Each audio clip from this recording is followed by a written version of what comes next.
อ่าสบายดีตามผู้ชมขอให้มีสมมีไซเดอร์แต่ผู้ใดเห็นรูปภาพนี่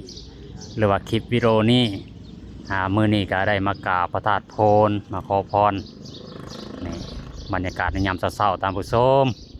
บรรยากาศดีแท้ดีหวาได้นี่คนก็บ่หลายอีกเพราะว่ามาแต่เช้านี่บรรยากาศของวัดพระธาตุโพนในยามเช้าๆตามผู้ชมให้ตามผู้ชมได้รับชมนำกัน พระธาตุโพนบรรยากาศในยามเช้าๆท่านผู้ชมคนก็กำลังจะไหลมาตีเวียงก็มีเห็นอยู่นอกก็เลยย่างเข้ามาก่อนบรรยากาศดีท่านผู้ชมอยู่ข้างๆนี่มาขอพรพระธาตุเจดีย์ได้พระธาตุเจดีย์พระธาตุโพนอยู่เมืองไซโพธิ์ทองแขวงสวรรณเขตท่านผู้ชมมาหับชมกันได้มาหับชมแล้วก็มาขอพรพร้อมบรรยากาศหมอมนี่ก็ดี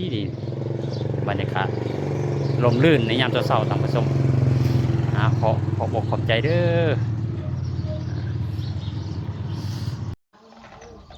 นี่บรรยากาศเด้อท่านผู้ชมอยู่หลังวัดพระธาตุโพนนี่วัดเจติยามรามพระธาตุโพนบรรยากาศในยามเช้าอันนี้ก็พระอาจารย์วอละจิตเนี่ยพระอาจารย์โอเดวิลันดอนนี่บรรยากาศนี่เอามอมบรรยากาศในยามเช้าๆท่านผู้ชมเมืองยัง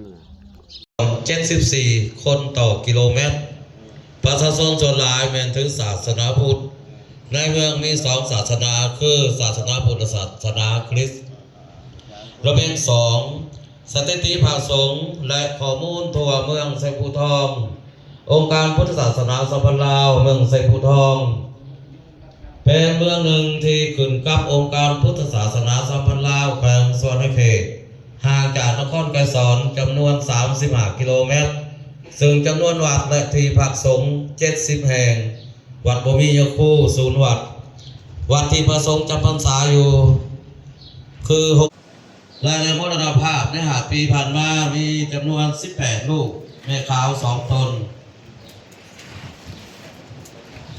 พาบวชใหม่ใน5 ปีมีอยู่62องค์ลาสิกขามีอยู่36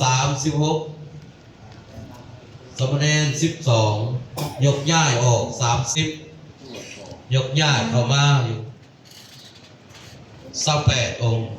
วสบสิติในปี2024นี้พระสงฆ์จำนวน120องค์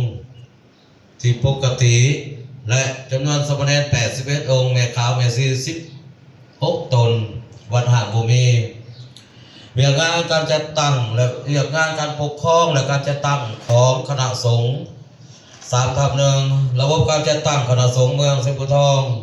องค์ประกอบการจัดตั้งของเมืองไซภูทองมีคณะปรึกษาพศเมืองจำนวน4องค์เป็นประธาน1องค์ห้องเจ้าเป็นนพานมีอยู่14วัดมีที่พักสงฆ์1แห่ง2เขตเลื่อนหินมี14วัดมี16หมู่บ้าน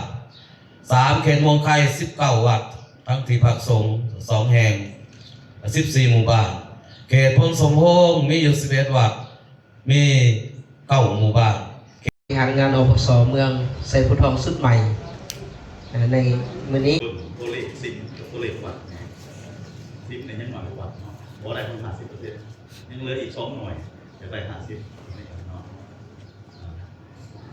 โดยส่วนว่า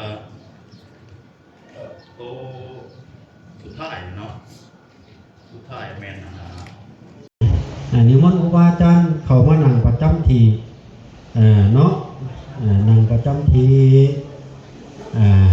สบายที่ท่านผู้ชมวันนี้เราก็กลับจากพระธาตุโพนเนาะนี่บรรยากาศกับถนนทางเขาสร้างใหม่ท่านผู้ชมอันนี้กับมันจิตทะลุใส่บ้านสว่างบอนคุกหลัก35ท่านผู้ชมอันนี้นะก็เขาหาเฮ็ดแล้วใหม่ๆถนนทางก็สบายท่านผู้ชมลัดก็ไกลพร้อมเอาไปธาตุโพนนี่ก็ไว ไวกว่าเมื่อก่อนเพราะว่ามันบ่ได้โค้งท่านผู้ชมอันนี้เฮาลัดมาเลยท่านผู้ชม